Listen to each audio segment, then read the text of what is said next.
Hey friends, this is Stephanie Rea, and I wanted to come on and shoot this quick video to give you guys some feedback on the comments about CBD. I spent 5 years in the industry talking to a lot of people, educating people about CBD and what it is and how it works. And so I'm not suggesting I'm an expert, but I definitely have talked to so many people who were healthy, people who were stage 4 cancer, and everything in between, children, older people. So I wanted to give you just three things to think about.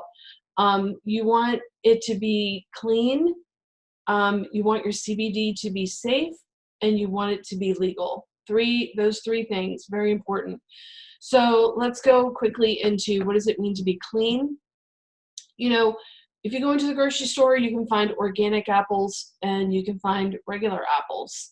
Now, apples are interesting because they are one of the foods that organic actually matters, because pesticides and things like that actually penetrate the skin of the apple. So it does benefit you to buy organic apples. And we are the only country, one of the only countries that has the organic seal, because we so heavily use pesticides.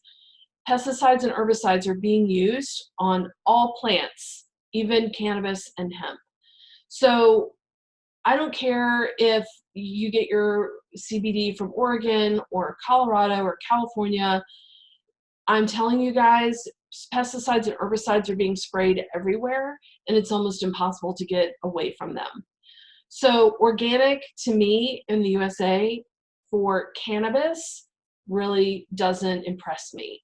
I'm not suggesting that it's a bad product. It's probably better than those that are not grown that way. But over in Europe and in other parts of the country, in the world, sorry, they don't need the label organic, because they use clean and safe farming practices, clean water, clean soil, starting with seeds that are have been tested. You know, when seeds come to this country, they are literally like almost blasted, completely eradicated of most of their goodness. I don't know the other word for it. So it's, for me personally, I think buying a product that comes from another country like Europe, I'm not suggesting China or India or any place like that, but Europe, and comes from clean soil and water and even clean air that's grown outdoors. That to me is the best source. I would also look for a product that is vertically integrated, a company that is growing, that is processing, and that is extracting and selling all in one. I'm not a fan of products that are third-party labeled, because the end user has no idea where the products came from. That is the majority of products these days. Lots of people are third-party labeling CBD because it has gotten to be such a cash cow. And you know, like anything, retailers want to make money. They want to make the most profit that they can. And they will capitalize on a product that has a really great margin, and sometimes it's probably not in your best benefit because it may be an inferior product, but to them, they're making money. So with all that said, I'm not impressed by organic in the United States in the cannabis space. There are some good companies out there that are producing quality, clean product. And please reach out to me. I do know a couple that I'd be willing to be more than happy to share those references with you. So clean, number one, right? Clean, safe, legal. So clean, you know, that's really, really important for a lot of different reasons. And, you know, your body can only absorb so much of the product also. So you want a product that's really a clean source to begin with, because you know the majority of it may get lost in digestion. And someone had mentioned about gummies. You know, the way you take the product matters too. If you, so we'll just finish clean, safe, legal. So clean, right? Clean water, clean soil, clean air. Vertically integrated, meaning the company is responsible for the growing all the way, so they call it seed to shelf, right? Second is safe. It's unfortunate, but there is a lot of rogue companies putting CBD on the shelf, and there's absolutely no quality standards of testing. That is so important, that the product not have pesticides and herbicides in it, toxins like heavy metals. So you want to look for third-party testing. You want to look for a company that is going above and beyond in testing to make sure that what is in the bottle is safe for consumption. It matters, and I'm unfortunately seeing people getting ill, and I think there's many reasons for that, and I'll address that in a minute. But safety first. Make sure that the company has, they're testing microbes, they're testing for heavy metals and any kind of toxin, E. coli, all those things. You'll see a big long list, and that they've passed. Also check to make sure that they haven't been reported to the FDA for quality standards. So for instance, what's in the bottle, if you have a 30 milliliter bottle, okay, and it says that it has, you're getting, I'll just use 10 milligrams of CBD, that is so confusing to people, because CBD is undefined at this point. Basically, you can't have 100% CBD, and CBD is the chemical in your product. It's almost impossible. There are isolates out there that are 99.9% CBD, but there's always a substrate, something to carry that product, that chemical. It can't exist alone. So when you see 10 milligrams, that does not mean that the dropper you're putting in your mouth, that you're getting 10 complete milligrams of CBD. You're getting 10 milligrams of CBD oil. And I don't know the potency of that product. It could be 5% CBD. So you do the math.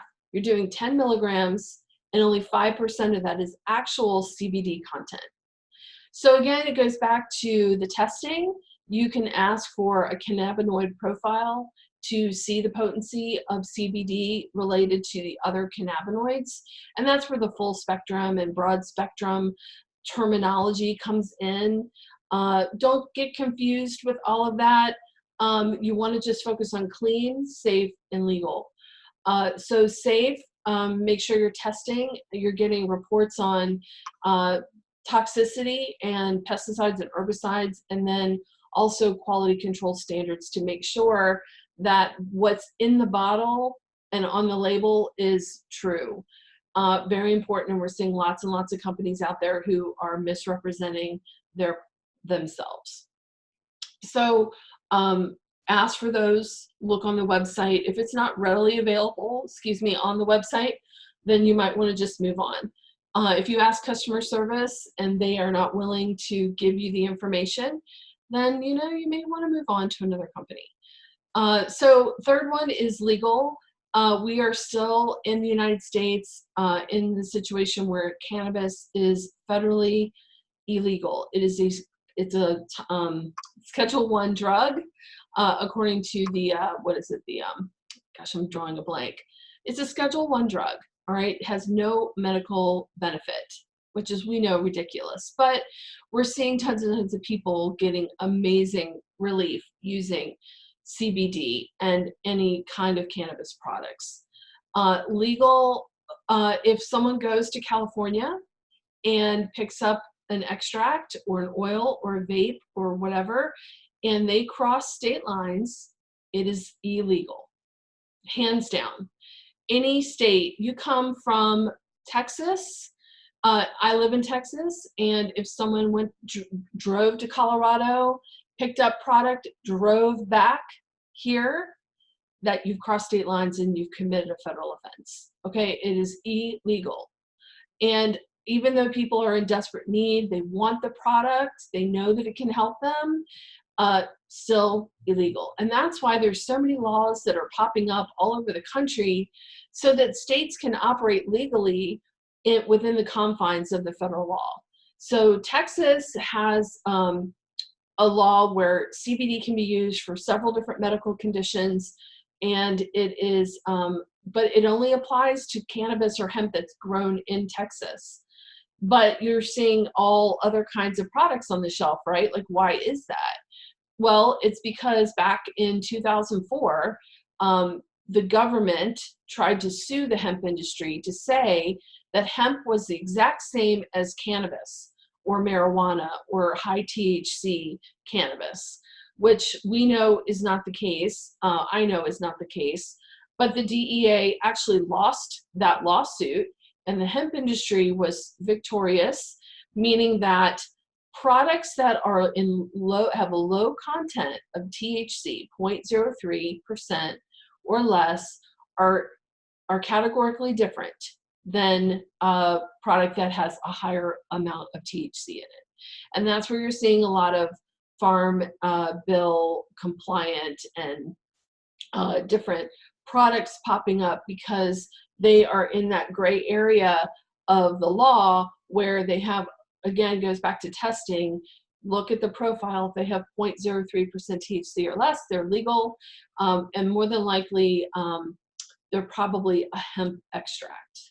So clean, safe, legal. I just wanted to cover those topics, and I'm going to do 3 more minutes. I'm going to go to 15 minutes, and then I'm going to cut out because the rest of this is important. Learn about your endocannabinoid system. It's very important. Every single mammal, every breastfed animal or human has an endocannabinoid system, and that system is dormant in our body because we are not ingesting cannabinoids. Now, cannabinoids are found in many, many different plants. Black pepper, echinacea, flaxseed, hemp, cannabis contain cannabinoids. What's a cannabinoid? THC, CBD, CBG, CBN, all these different chemicals that are in the plant are cannabinoids. And your body responds to those chemicals when they get into your system. We know how THC affects our body. It hits our brain, and our brain, it's a psychoactive. CBD is also a psychoactive because it affects our brain as well. It just doesn't become a hallucinogenic. Some people use THC and they experience, some euphoria, some, out of head experiences, some body high, lots of different reasons recreationally that people use THC. There's also good medicinal purposes. I don't like to use the word medicinal. I like to say that it's food or it's a supplement that our body needs, like vitamin D and magnesium. We can't get naturally, we have to supplement. And we cannot get cannabinoids naturally from just being out in the earth. We have to consume them. Like we take vitamin D and like we take magnesium, we need to supplement with cannabinoids. So clean, safe, legal, remember that. Also too, there's a lot of discrepancy about, where it comes from. Oh, should CBD come from hemp or should it come from marijuana? It does not matter because CBD is a chemical and it can be replicated in a lab. It has a chemical structure. You change one molecule and it's no longer CBD. So if you were to look at that molecule under a microscope, there's no way you'd be able to tell if it came from a marijuana plant or if it came from a hemp plant. Also too, another big, huge misconception is there's only one type of hemp. So, the last time I checked was probably a couple of years ago. There was like 4,000 different hybrids of cannabis. Why in the world would you think there would be one type of hemp? So I know for a fact there's hundreds of strains of hemp, many different varieties, and they can be having varying levels of cannabinoids. Some have higher levels of THC, and they can be bred to have higher levels of cannabinoids like CBG and CBN. So don't fall for general industrial hemp. as one big category because people are getting very experimental these days and breeding hemp for higher levels of cannabinoids because they see what an amazing supplement it can be for people. That's pretty much all I wanted to cover. I could go on for hours because there's so much to learn, but I hope that was helpful. And again, I'm Stephanie Rhea. I live here in Cedar Park, and I would love to be able to speak with you if you have any questions personally about the way CBD is used in your body. And I'm happy to help you. You can PM me on Facebook, or you can text me too. I'll put my number down. Thanks.